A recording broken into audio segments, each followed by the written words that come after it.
उपाध्यक्ष महोदय, आवश्यक वस्तुओं के अभाव और उनके मूल्यों में वृद्धि से एक गहरा आर्थिक संकट पैदा हो गया है। सरकार ने गेहूं के थोक व्यापार को अपने हाथ में लेते समय यह दावा किया था कि गेहूं के मूल्यों में कमी होगी और सभी वर्गों के लोगों को गेहूं समय पर मिलता रहेगा। ये दोनों ही उद्देश्य विफल हो गए हैं।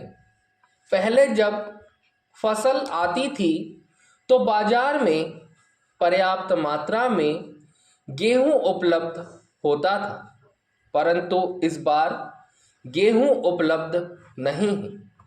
आवश्यकताओं को पूरा करने लायक भंडार भी सरकार के पास नहीं है।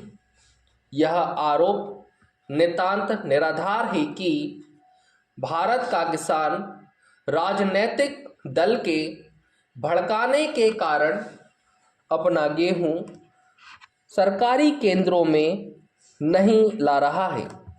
किसान समझदार है, वह अपने हानि लाभ को पहचानता है। जब चना, जौ और सरसों बेचकर उसे कुछ रकम मिल जाती है तो वह गेहूं को कुछ समय तक रोकने का प्रयत्न करता है। सरकार को गेहूं के दाम बढ़ाने चाहिए ताकि किसान अपना गेहूं जल्दी से जल्दी सरकार को बेच दे।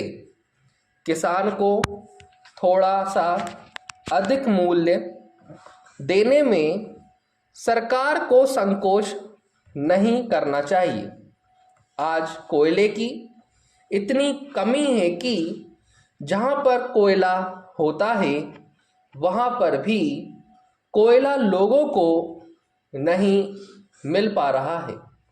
कोयले की चोर बाजारी का यह हाल है कि अगर फैक्ट्री चलाने वालों को कोयले का वैगन मिल जाता है तो वे उस कोयले से फैक्ट्री नहीं चलाते हैं, बल्कि उस वैगन को ब्लैक में बेच देते हैं।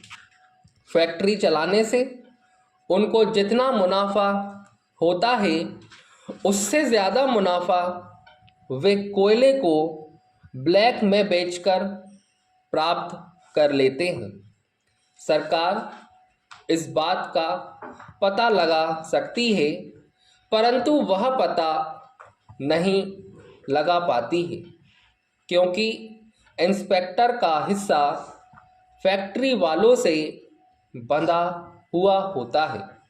इस प्रकार जब कारखाने कम चलेंगे या बिल्कुल नहीं चलेंगे तो उत्पादन घटेगा और बाजार में सामान कम आएगा। इससे चीज़ों का अभाव बना रहेगा और उनके मूल्य भी बढ़ेंगे। इस तरह से मूल्य वृद्धि को रोका जा सकता है। सरकार केवल अपने हाथ में नई चीज़ें लेती जाए, इससे समस्या हल होने वाली नहीं है। मूल्य वृद्धि को रोकने के लिए उत्पादन में वृद्धि करनी पड़ेगी।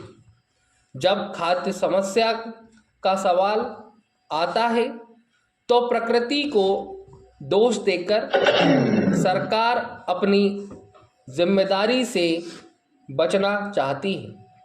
क्या यह सच नहीं है कि पिछले 3 सालों से अनाज की पैदावार घट रही है? क्यों घट रही है? देश में खाद की कमी के लिए कौन जिम्मेदार है? क्या भगवान जिम्मेदार है? क्या भगवान खाद के कारखाने लगाएगा? क्या जो सरकारी कारखाने हैं उनको पूरी क्षमता से भगवान चलाएगा? भगवान के दर्शन तो हम इस सदन में ही कर सकते हैं। सरकार कहती है कि वर्षा कम होने के कारण बिजली कम पैदा हुई। मैं इस बात को नहीं मानता। कोयले से बिजली पैदा करने के लक्ष्य पूरे नहीं किए जा सके। अणु बिजली पैदा करने के जो लक्ष्य निर्धारित किए गए थे वे आज तक पूरे नहीं हुए।